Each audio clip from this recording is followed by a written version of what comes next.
Fikile Mbalula says he's going to abolish the practice of companies requiring experience for entry-level jobs.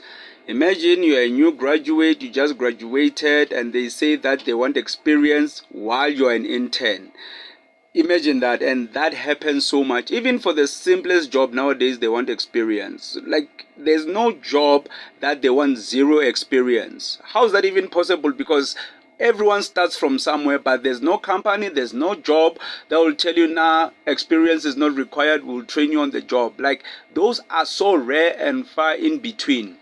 Another thing, when it comes to the private job market, have you ever noticed, this is just my thought, right?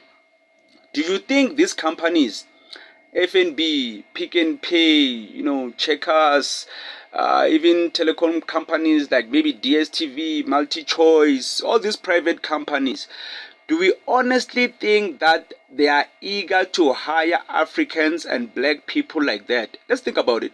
These companies were formed during apartheid, most of them. They were formed during apartheid by the same people who benefited from apartheid. Some of them is their parents, grandparents, etc. So do you think these people just woke up one day and said, oh, apartheid is over, we need to hire more Africans, we need to pay them more? It hardly happens.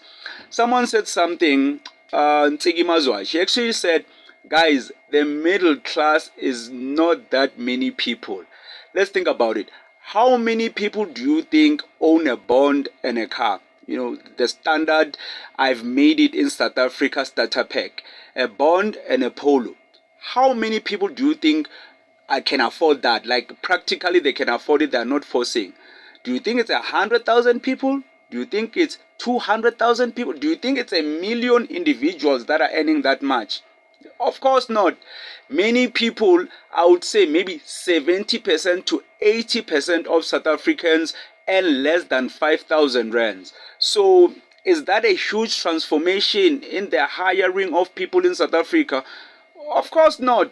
I would think if I was them, our FNB, Capitec, banks, or even retail, even the call center, MultiChoice, DSTV, and all of those people, if I was them, I wouldn't give Africans jobs like crazy like that.